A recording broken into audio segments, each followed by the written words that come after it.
Our program tonight provides an understanding of how evangelical Christianity became the powerful, even dominant force in conservative politics that it is in America today. Our presenter, Doug Smith, is eminently qualified to explain how we got here, as his program's title indicates.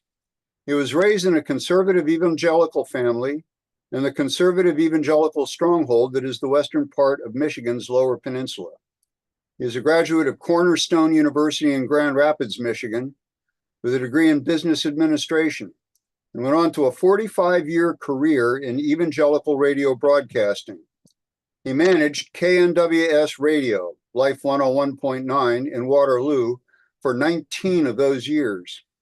He also worked at stations in Michigan and Indiana, and finally, after his time with KNWS, ended his career in North Dakota. Upon his retirement at the end of 2021, Doug and his wife Margie returned to the Cedar Valley. They've been married for 41 years and now are members of St. Luke's Episcopal Church. Doug has spoken to the forum twice before tonight. First, back in January 2013 on the topic, The History of Christian Broadcasting. And then again in October of 2016 on the same topic as tonight, how evangelicals ended up as Donald Trump's biggest supporters. He also has served as one of the Canterbury Forum's coordinators. So please join me now in giving Doug Smith a warm welcome and an attentive ear. Thank you very much. I would, before I launch in here, I would like to thank the Canterbury Steering Committee for inviting me to speak now for this third time, which I think is a record for someone without a PhD. As Bob mentioned in his introduction, I am a product of two worlds. I was raised in fundamentalist churches, went to a Baptist college, and worked for 45 years in Christian radio, including 19 years at Life 101.9 here in the Cedar Valley. There's still an evangelical voice in my head that argues with me sometimes. But now we live in the Episcopal/progressive Christian world, which Margie and I have been a part of since we joined St. Luke's Episcopal Church back several years ago. I'm not sure there are a lot of people who have made that big of a change in their religious views, but I believe it qualifies me to interpret both sides to the other. I am not here tonight to gratuitously insult evangelicals. Evangelicals are my people. I understand that world and speak the language fluently. Some of the people I love most in the world are evangelicals. So when the question of how did we get here comes up, I know because I lived it, or at least a lot of it. My hope in talking about this topic is that somehow I could break through the bubble that they live in and encourage them to rethink what they're doing. Does living a faithful Christian life really require you to try to force American law and culture to bend to your will? Could you maybe consider returning to a more simple and humble faith? A faith that is less about coercion and more about service. It never fails to shock me that some people who I know are loving and kind people who know right from wrong, people who for years have expected the candidates they vote for to be good people whose behavior is above reproach, could abandon their view of themselves as values voters and vote for a candidate who seems to contradict everything that they hold dear. That's really what we're here to try to figure out. How did evangelicals get to this point? One last qualifier. I will be using the term evangelicals a lot, rather than the term Christians. This is because the white Protestant evangelical world is a subset of Christianity. Christian is a much broader term, and many people with a wide variety of viewpoints can all claim to be Christians. So instead, I'll be using the term evangelicals or evangelical Christians. I'm not here to critique those in other branches of Christianity. I'll leave that for others. I can only speak to the things that I know firsthand. Now let's see if I can do this properly.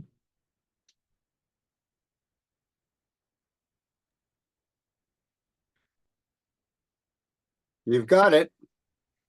Okay. Let's see. There we go.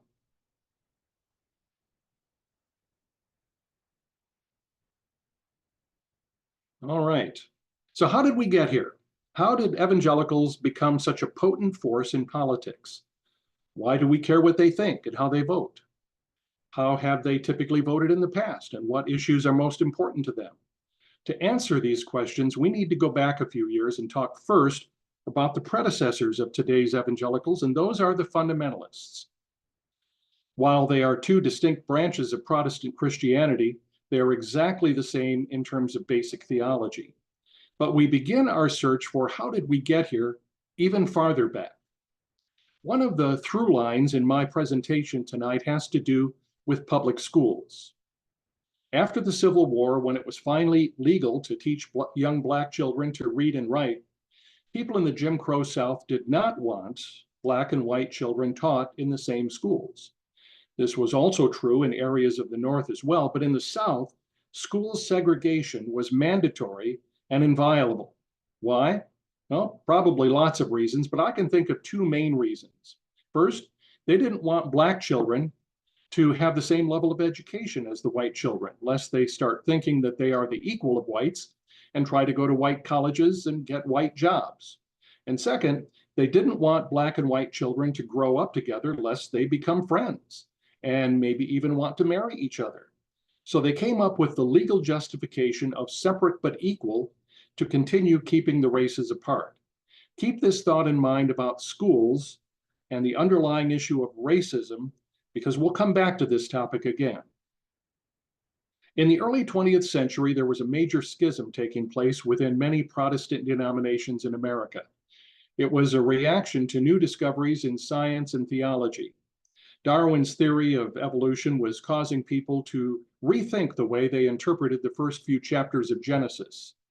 Many Protestant denominations divided into two groups: those who believed that doctrines should be amended to accommodate these new scientific discoveries, and those who rejected Darwin in favor of the traditional understanding and interpretation of the Bible. These two groups became known as modernists and fundamentalists.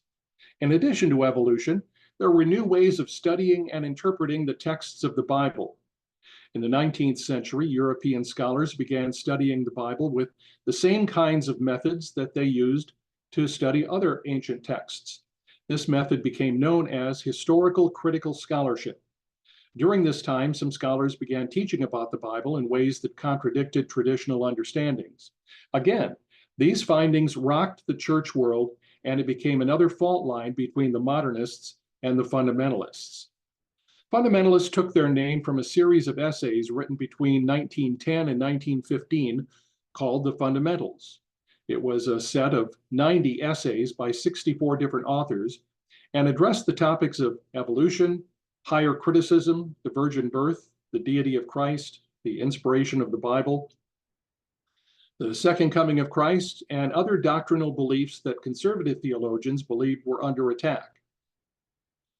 These sets of essays were sent free of charge, thanks to Lyman Stewart, the founder of the Union Oil Company, and his brother Milton Stewart, to churches around the country, as well as to religious colleges and seminaries, and to Protestant religious workers in every English-speaking country.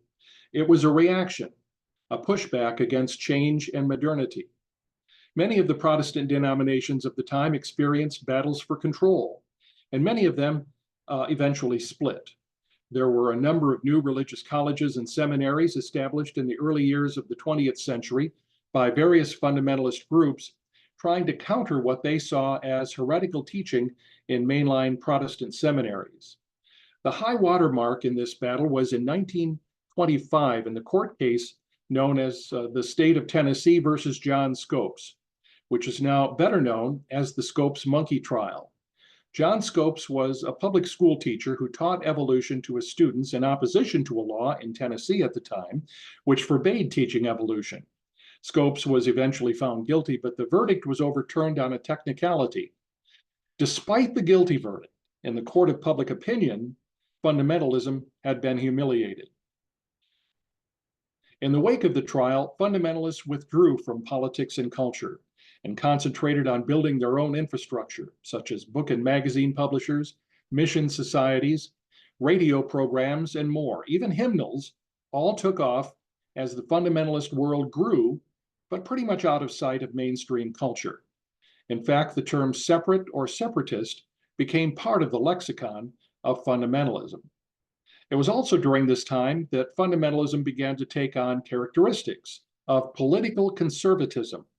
According to the book A Family of Faith by Timothy Phillips and Dennis Alcombe, there was a great reversal that took place in the early part of the 20th century. As late as the 19th century, many churches tended to have the eschatological perspective of postmillennialism. Simply put, they believed that Christians would eventually evangelize the entire world, which would lead to 1,000 years of peace and tranquility. And the second coming of Christ would occur at the end of this period of 1,000 years.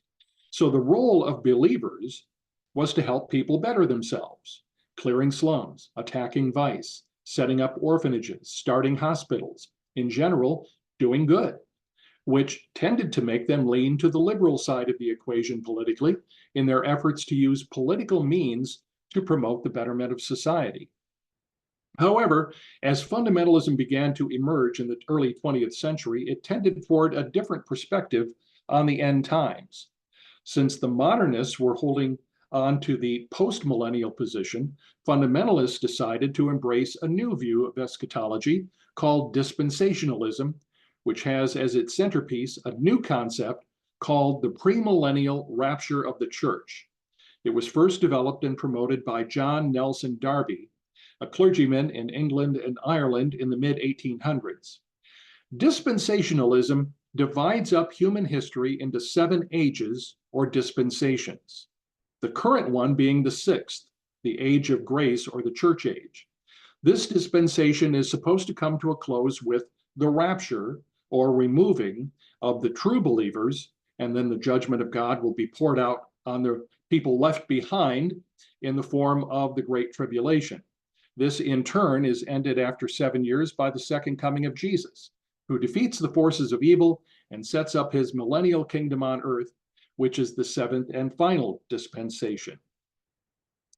Now, within the fundamentalist world, this pessimistic view helped them to explain PR disasters like the Scopes monkey trial. It reinforced the notion that things were getting worse and worse for the true believers, so the rapture can't be far behind. The great reversal happened as many churches and denominations forgot their predecessors' concern for the welfare of society and instead focused their attention on personal piety, converting others to the true faith, and being ready for the rapture. So progressive social concern, especially when connected to liberal politics, became suspect among fundamentalists. But it would still be decades before this would emerge as political action. The term evangelical, as we understand it today, didn't emerge until after World War II. Fundamentalism itself began fragmenting in the mid-1930s, with more moderate fundamentalists beginning to part company with the more militant branch. The disagreement developed over how believers should respond to an unbelieving world. The moderate group believed they needed to engage the culture directly and stop being so strident, argumentative, and separatist. The basic doctrines didn't change, but they wanted to interact more with the world around them to project a more positive image. And they wanted to apply their faith to political, social, and economic areas as well. This new evangelical movement spurred the development of new colleges and seminaries and other religious institutions, just like the fundamentalists had done a generation earlier. My own alma mater, Cornerstone University in Grand Rapids, Michigan, was founded in 1947 as a part of this movement. This is what the campus looked like when I started in 1974, when it was called Grand Rapids Baptist College. The biggest name associated with this new evangelical movement was a young preacher named Billy Graham. Bill Bright, the founder of Campus Crusade for Christ, was also in the early forefront of evangelical Christianity. The magazine Christianity Today got its start in the 1950s, becoming a leading evangelical voice that is still strong today. As you might imagine, there was and still is friction between those who remained firmly in the fundamentalist camp and those who preferred to identify as evangelical. But in spite of the sniping back and forth, they really are very similar from a doctrinal perspective. In 1954, the Supreme Court decision Brown v. Board of Education formally desegregated public schools.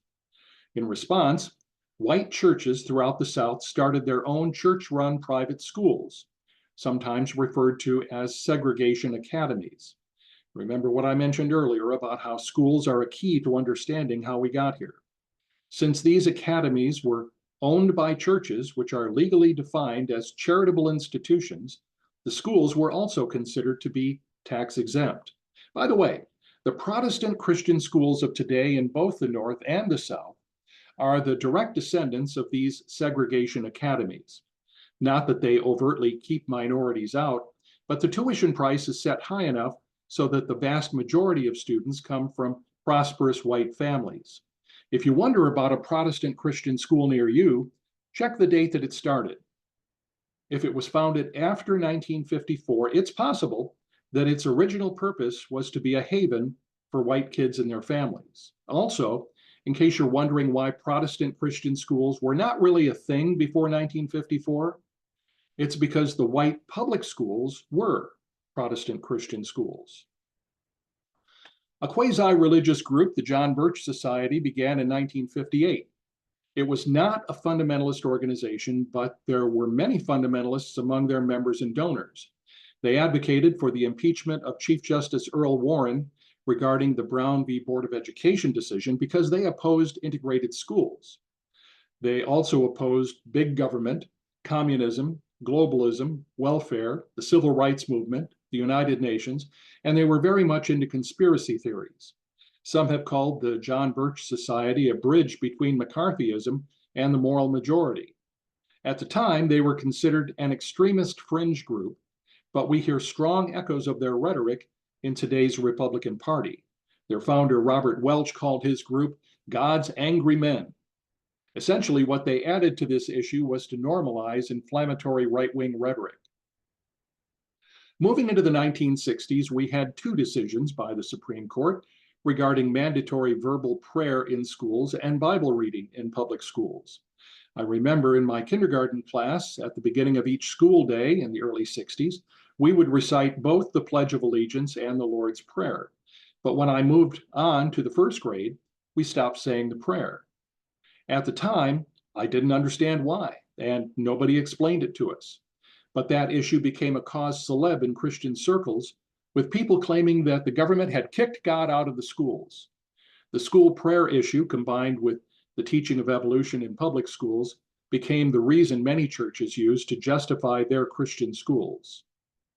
As we move into the 70s, here's where you can see the beginnings of what we now recognize as the religious right. And much of what follows comes from my own memories of the time.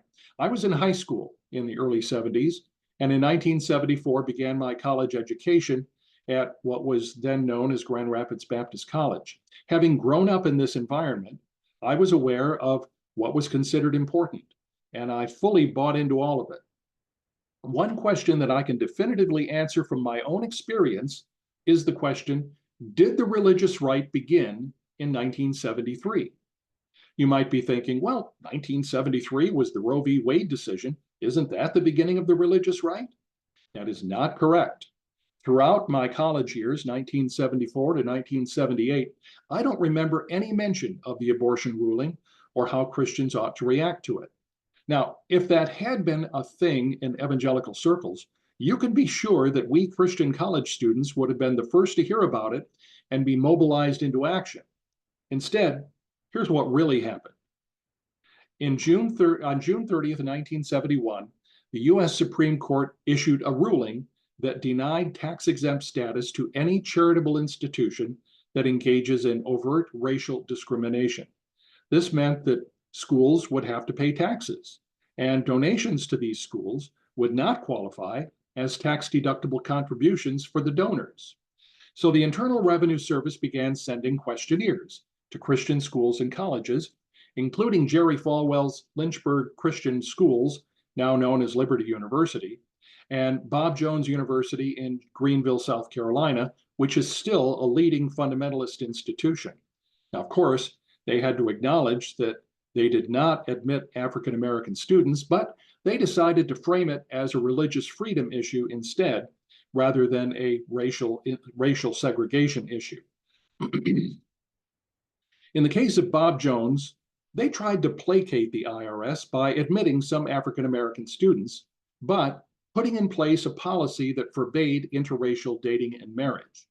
The IRS wasn't having it, and in 1976, they rescinded the school's tax-exempt status. This was the trigger for the formation of the religious right. Never forget, defending racial segregation in their private Christian schools was the foundation, the starting point for everything that came after. Now, as you can imagine, Christian leaders throughout the South and the Christian conservatives in general were enraged. They interpreted this as the government turning against Christians, and specifically Christian schools. The architect of the religious right, Paul Weyrich, who went on to become a co-founder of the Heritage Foundation, emphatically denied that opposition to abortion played any role in the beginning stages of the religious right. He said, quote, "What caused the movement to surface was the federal government's moves against Christian schools," end quote. Now, in 1973, there were two important developments that have a bearing on the formation of the religious right. Obviously, the Roe v. Wade decision released on January 22nd, 1973 was important, and I'll come back to that in just a moment. But something else happened in 1973. A theologian named Rousas Rushdoony published a book called The Institutes of Biblical Law.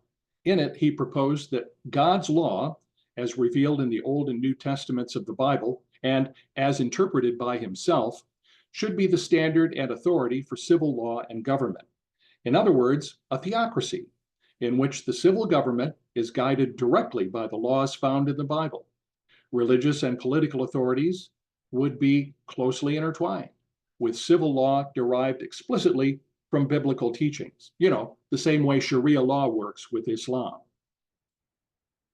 Rushdoony's theory became known by several names: Christian Reconstructionism, Dominion theology, and today we know it as Christian nationalism.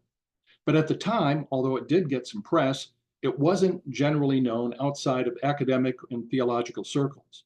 One person who did pay attention to it was Paul Weyrich.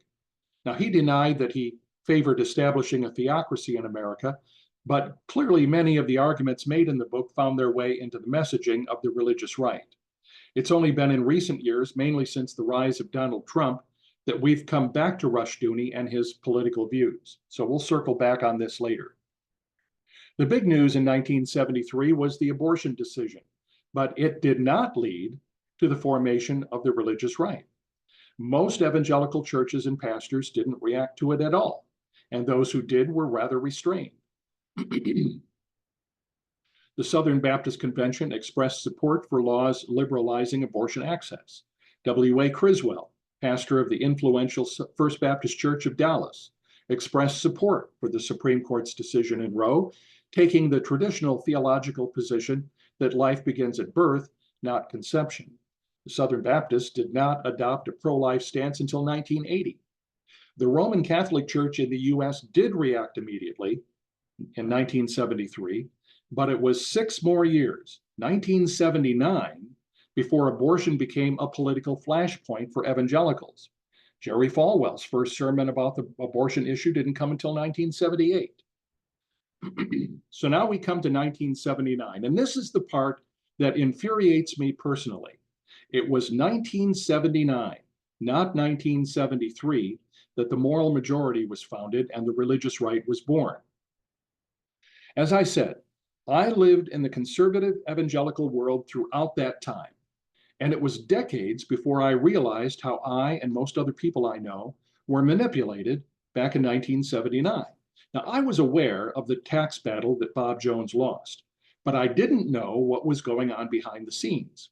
In fact, when I learned what I'm about to relate to you, I Googled all of these dates to see if they were correct, and I discovered the extent to which I had been deceived.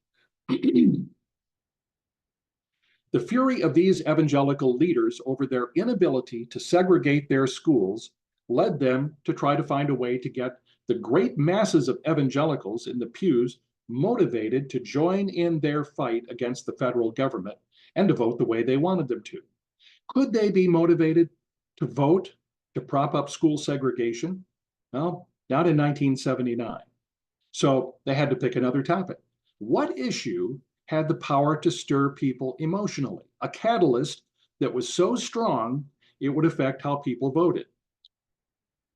In discussions among evangelical leaders at the time, they came to believe that the issue of abortion had the potential to galvanize conservative religious voters to vote their way. As they planned their strategy, Paul Weyrich coined the phrase the moral majority and began the work of undermining the trust of evangelical Christians in our system of government. So the deception was they told us it was about ending abortion, but their main motivating issue was not abortion. It was really about segregated schools. It was about race. Dividing society on abortion, however, would have the same net effect for them. For the benefit of those who are genuinely opposed to abortion as a moral issue, I agree. It's not an easy issue. There are profound ramifications to it. Many Christians disagree on when life begins and what the Bible has to say about it. No one, certainly not me, would say that a person is wrong to feel this way, or that you should change your mind or your convictions on this issue. If you believe abortion is wrong, don't get an abortion. What I'm saying is, all you have to do is live out your convictions.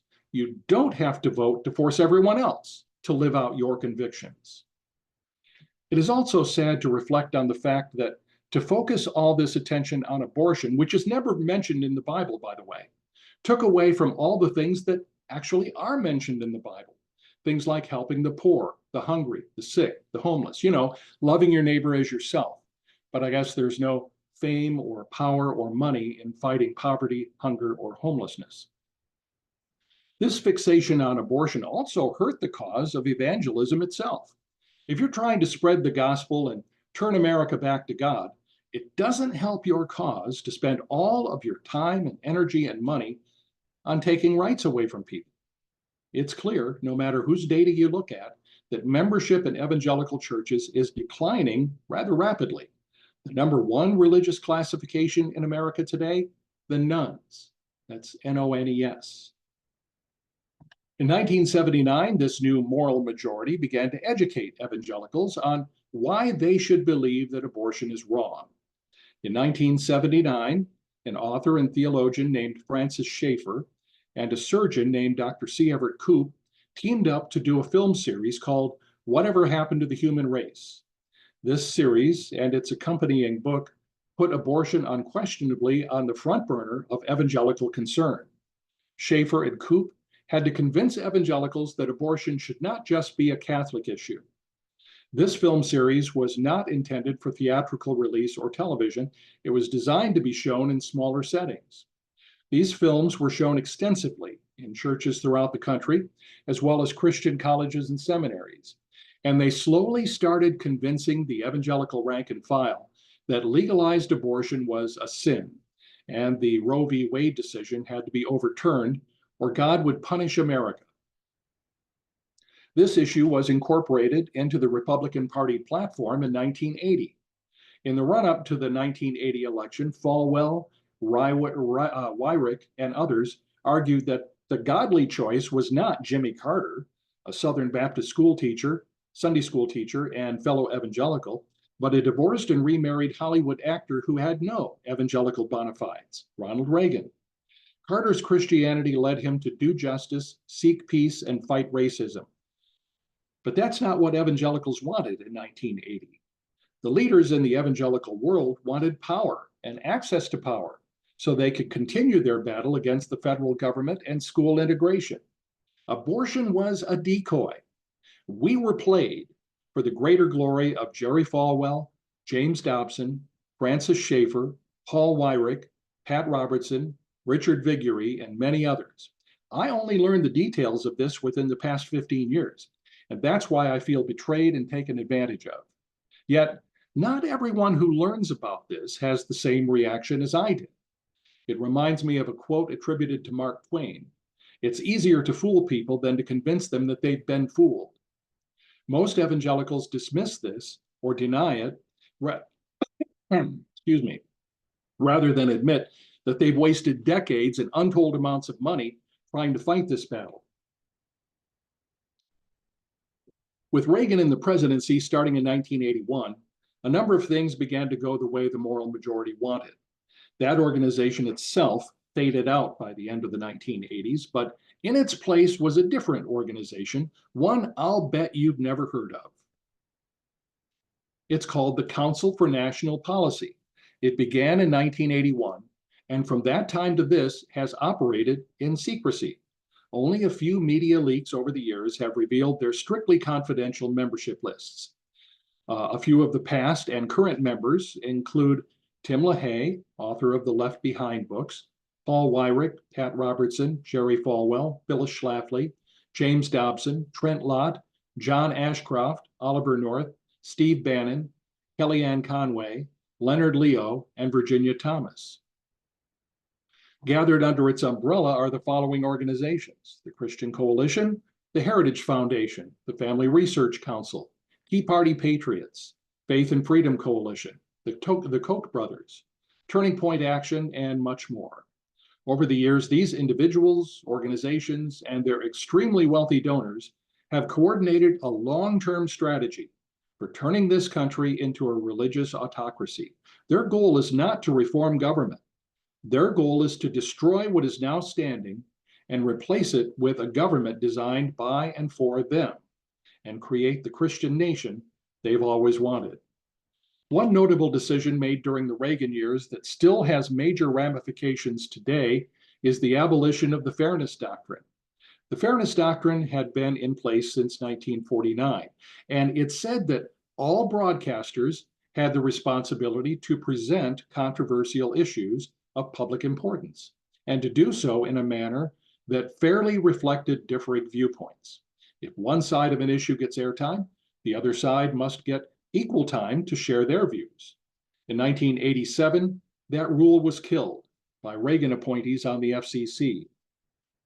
It was this decision that began the career of Rush Limbaugh in the 1980s and others like him, who could spout any opinions they wanted to without having to give opponents equal time. And in the mid-1990s, it led to the beginnings of Fox News, owned by Rupert Murdoch and run by Roger Ailes, a former media advisor for Reagan. The operation of radio and TV outlets who are not tethered to the Fairness Doctrine, or tethered to the truth for that matter, are a key reason for the division that we're experiencing in our country today. As presidential candidates campaigned for the Republican nomination from 1988 on, they had to voice their support for ending abortion. Primary voters were looking for any candidate who sounded as evangelical as possible, people who believed just like they did. From then on, candidates such as Pat Robertson, Pat Buchanan, George W. Bush, Rick Santorum, Mike Huckabee, Michelle Bachmann, Ted Cruz, Mike Pence, Sarah Palin, and many others have wooed voters to their cause by giving their Christian testimony in language that evangelicals wanted to hear. Now, I'm not suggesting that they were being disingenuous or hypocritical in doing so. I'm saying that when you make evangelical beliefs the litmus test to receive the votes of massive numbers of people, guess what you're going to get? Lots of people who will say what you want to hear. What Republicans came to discover over the past 40 plus years is that they did not use evangelicals to gain power. Evangelicals used the Republican Party as a way to gain power for themselves. Republicans didn't get the army of foot soldiers they thought they were getting. They got an army of generals, all looking for ways to take charge. At this point in our history, I would venture to say that no Republican can be elected president without the enthusiastic backing of the evangelical church behind them. The Republican establishment tried to keep the whip hand. Their nominees in 1992 and 1996, George H.W. Bush and Bob Dole, both lost, in part because evangelicals were not sufficiently convinced of their commitment to the abortion issue. They did get the majority of evangelical votes, but not their enthusiastic endorsement. In 2000 and 2004, evangelicals did get the candidate they wanted in George W. Bush. But again, he disappointed the faithful by not bringing an anti-abortion amendment to Congress. Now, as we know, the Bush years were largely consumed with the aftermath of 9/11 and prosecuting the wars in Afghanistan and Iraq, which were firmly supported by evangelicals in spite of not even attempting to meet the criteria for just war. So the evangelical church added another issue to its long list of fears. Now we all had to be fearful of Muslims. The use of fear as a motivation for evangelical political action is, however, the one constant. They continued to be just as consumed by fear and anger in the 2004 election as they had been 25 years earlier at the founding of the religious right. In the elections of 2008 and 2012, the Republican establishment got behind candidates who, again, were not the wholehearted favorites of the evangelical wing of the party, and both lost. John McCain was a bona fide war hero, but he lacked sufficient enthusiasm on the topics of abortion and same-sex marriage. Mitt Romney was a successful governor and a successful businessman, but he was perceived as too moderate. Both McCain and Romney received a majority of the votes of evangelicals, but neither got the grassroots enthusiasm that they needed to defeat Barack Obama. With the election of the first African-American president, Barack Obama, in 2008, another fear-based movement began called the Tea Party. It began with a rally in Washington, D.C., protesting the tax increases that hadn't even been thought of yet or proposed. The assumption was that with a Democrat in the White House, massive tax increases must be right around the corner.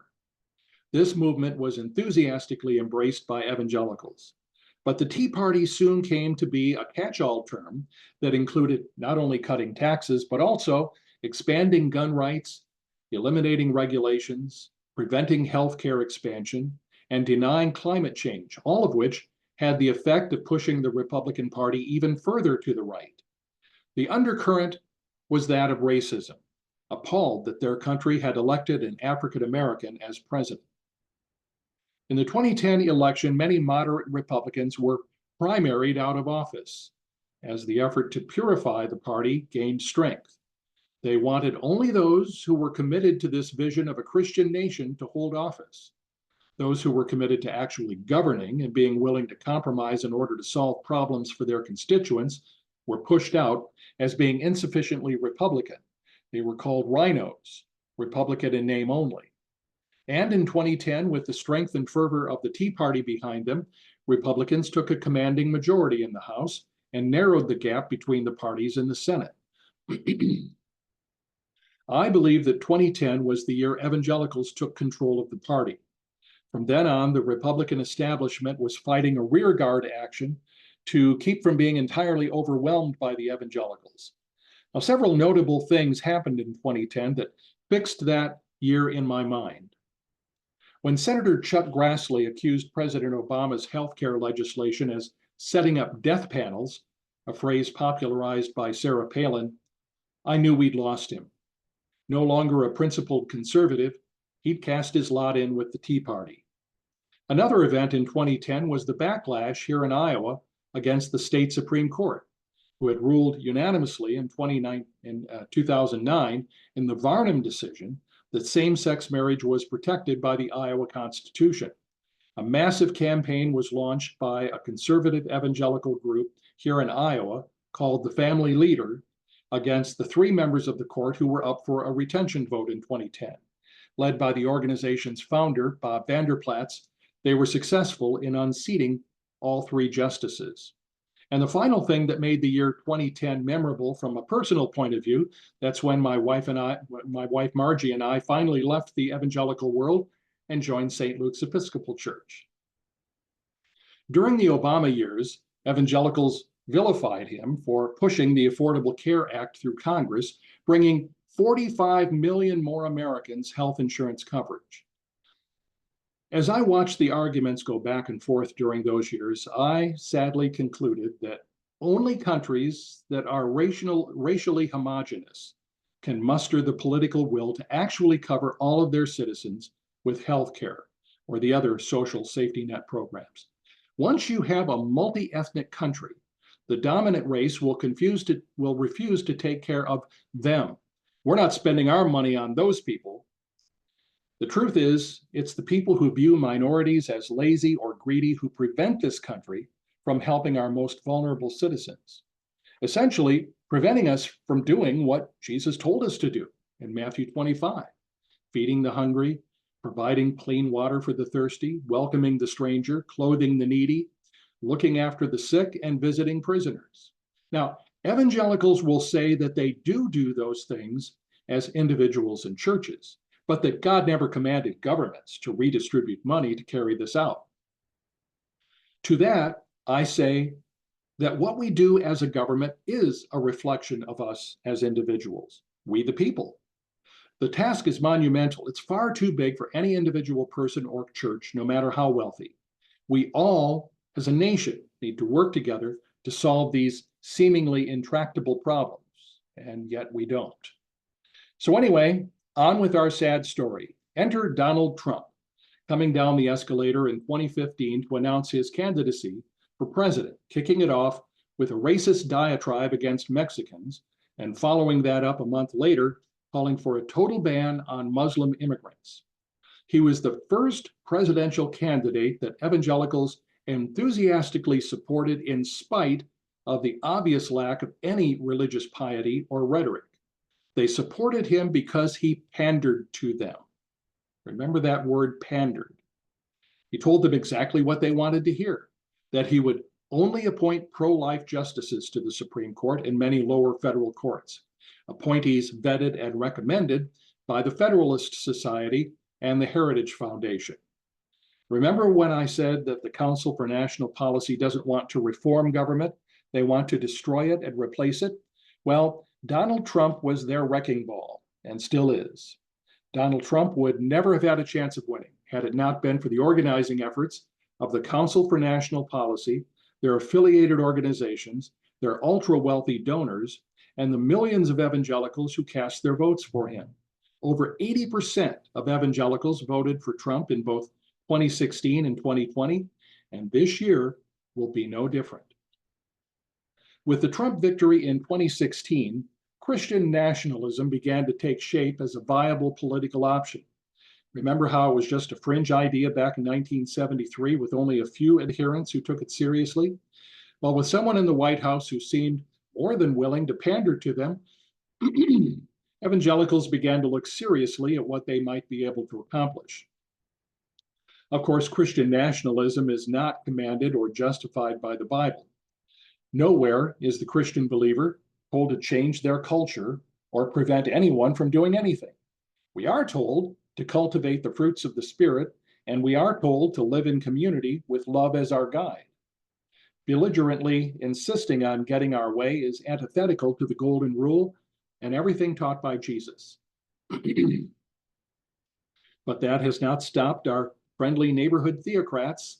Theocracy, literally rule by God, is what evangelicals have been planning for and voting for since 1979, me included for many of those years. Of course, it's not really God who would be ruling, is it? It would be the people who claim to speak for him who would be setting the rules. Ironically, the topic of abortion is itself proof that a true theocracy cannot be established.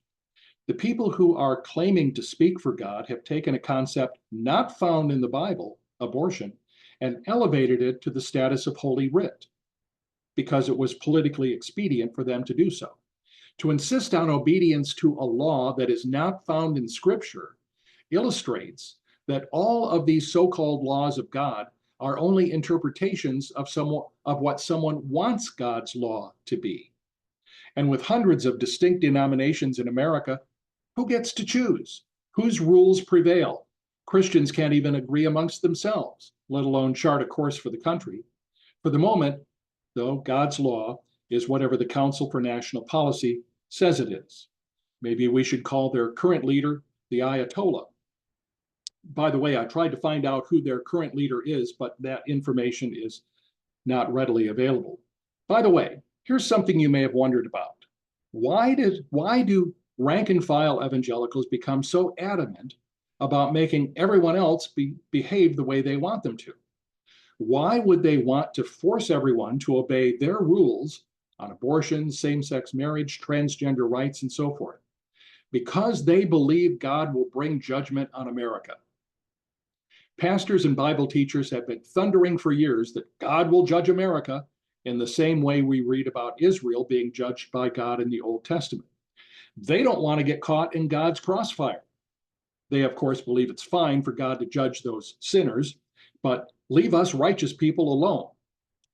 We heard this kind of rhetoric after 9/11 from many popular preachers, including the station that I was managing at the time, that this was God's punishment on America because of abortion and the gays. We also hear it after catastrophic earthquakes and hurricanes, that this is God's judgment. So they not only bind their followers to these rules, they insist that everyone else follow them as well, to keep the wrath of God at bay. And again, not a command ever given to Christians in the Bible. Christian nationalism calls for domination of 7 areas of life in America. They sometimes refer to this as the 7 Mountains Mandate. They are family, religion, education, media, entertainment, business, and government. Family, patriarchal in structure, of course. Religion, conservative evangelical Christianity, of course. Education, increase the influence of Christian schools so that what is taught can be kept under their control. Media, Fox News, other conservative cable networks, far-right websites, and so on should be protected and encouraged. Entertainment, sanitizing it of sinful elements, movies and TV shows with religious themes. Ever heard of The Chosen? Business, use the wealth capitalism brings to make bigger campaign contributions to politicians. No more regulations, those could harm profits.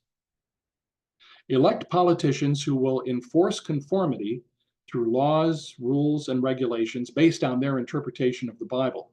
There are actually prayer calendars that revolve around these 7 mountains, with an encouragement for every Christian to pick at least one of these mountains as their own special prayer focus. Their belief is that as evangelical Christians gain control of these 7 areas in our country, we will finally become a Christian nation. Theocracy was put on hold by the 2020 election, which was won by Joe Biden, 306 electoral college votes to 232 for Donald Trump. This outcome was not accepted as fact by Trump.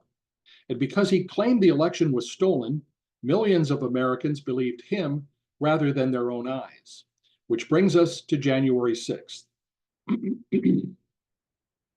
The metaphorical Rubicon was crossed in America on January 6th, 2021, when Trump and many GOP members of Congress refused to certify the will of the voters, bringing our American republic to the brink of dictatorship.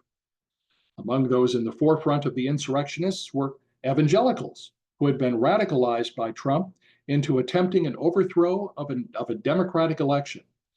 There were a shocking number of religious signs and symbols at the insurrection. It's been well documented that Trump has promised evangelicals that dictatorship is coming. This past July, Trump was speaking at an event organized by the conservative evangelical group Turning Point USA, a group allied with the Council for National Policy. Trump said, quote, "Christians, get out and vote just this time. You won't have to do it anymore. 4 more years, you know what? It'll be fixed. It'll be fine. You won't have to vote anymore, my beautiful Christians." End quote. Author Maya Angelou once wrote, "When someone shows you who they are, believe them the first time."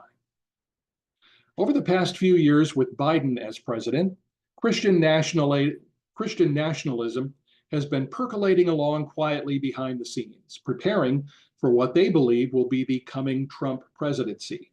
It's no secret that Trump is not strong on policy, so to be helpful, the Heritage Foundation, a member organization of the Council for National Policy, has come up with their policy proposals that Trump can simply plug and play once he's sworn in. It's called Project 2025. Perhaps you've heard of it. I've heard that Trump is denying knowledge of this, but that's about as credible as the last 3 Supreme Court nominees denying that they wanted to overturn Roe. Project 2025 is designed to implement the 7 Mountains Mandate. This brings us back full circle 51 years ago to Rousas Rushdoony in 1973 in the publication of his Institutes of Biblical Law. Here are the 4 promises of Project 2025. Restore the family as the centerpiece of American life and protect our children. Dismantle the administrative state and return self-governance to the American people. Defend our nation's sovereignty, borders, and bounty against global threats. Secure our God-given liberty, our God-given individual rights to live freely, what our Constitution calls the blessings of liberty. Now, this is clear Christian nationalist language.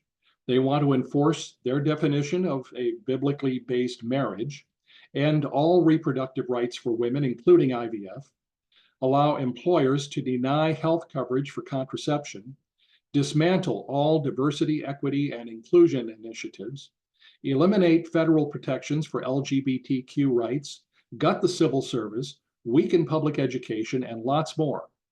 Everyone should Google Project 2025 for themselves and read about what evangelicals are going to be pushing into law if Trump wins the election. Now, Project 2025 is not only about policy, they are also training an army of future appointees for federal positions who will take over for the traditional nonpartisan civil service, many of whom will be fired for being part of the deep state. ProPublica has reported on training videos that they've seen where new would-be theocrats are taught how to avoid embarrassing Freedom of Information Act requests, how to downplay climate change science, how to eradicate gender identity issues, among many other things. This also includes limiting voter access, making it harder for some people to vote. Voter suppression is already going on in several states and would become even worse under a second Trump administration. In the book, The Flag and the Cross, authors Philip Gorski and Samuel Perry wrote, quote, "Even after accounting for partisanship and political ideology, the more strongly white Americans affirm Christian nationalism, the more likely they were to believe that voting access should be restricted even more," end quote. And of course, voting restrictions have the greatest effect on minorities and the most marginalized populations. And here in 2024, we've come full circle back to the issue of schools. As I said earlier, ever since it became legal to teach Black children, white people have done their very best to keep Black and white children apart.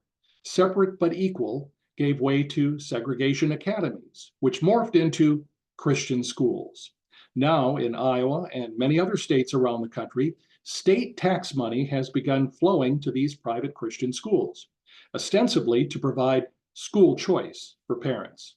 Well, naturally, these schools and churches that run them have increased the tuition price. They're approximately 25% higher than they were just 2 years ago, high enough so that the amount coming from the state still won't cover the full cost of a student attending, which means only the people who could already afford the cost of private school will be able to pay the higher prices. And who are they? For the most part, affluent white families. According to Project 2025 from our friends at the Heritage Foundation, all 50 states should be permitted to use taxpayer money to fund these private Christian schools. It's still about schools. Is it about race too? Well, not necessarily. About 17% of Iowa private school students are minorities, a statistic that includes Catholic and non-religion-based private schools, compared to about 25% of minority students in public schools. But it's important to remember that most private Protestant Christian schools in this country began after Brown v. Board of Education in 1954, and to remember that the religious right movement that started in 1979 was motivated primarily by keeping white and Black students separate.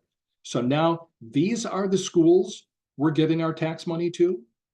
Yes, private Christian schools have always had a right to exist and to operate according to the doctrines of their sponsoring churches.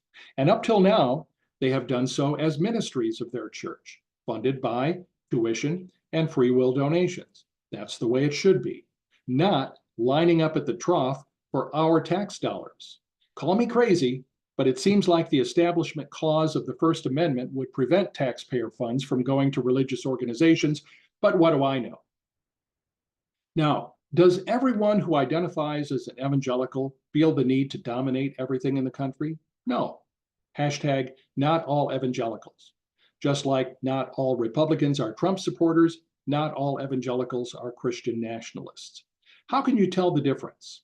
If a person uses their beliefs on abortion or same-sex marriage or any religion-based belief as their main or sole qualification as to who they vote for, then they are a Christian nationalist. The baseline definition of a Christian nationalist is voting to turn your beliefs about the Bible's laws into civil laws for everyone else. Some evangelicals don't do that, but the vast majority do. I did that for years until fairly recently. If I can change, I believe others can change too. These evangelicals are the bedrock foundation of Trump's base of support. Remember, during the Trump administration, it didn't matter what he said or what he did, he always had about a 41% approval rating, and it hardly ever sank below that. Do you know why? Those were the evangelicals. As long as he kept pandering to them, appointing the judges they wanted, he could not do or say anything that was bad enough for them, the values voters, to stop supporting him. The playbook this year is unchanged. Fear, pandering, and anger. Fear, the liberals are out to get you and your kids. Pandering, Project 2025 is a wish list for evangelicals. And anger, immigrants are coming to take your jobs. These are the things we're hearing now and will continue to hear until Election Day. I believe, this is my own personal opinion, that a vote for Trump is a vote against everything Jesus taught us. Most evangelicals will vote for Trump anyway. Why? Because apparently they haven't read the Gospels. Jesus told us to welcome immigrants, care for the sick, feed the hungry, and he gave us the example to love everyone, including those considered outcasts by our culture. But for Christian nationalists, it's not about compassion or empathy, it's about power.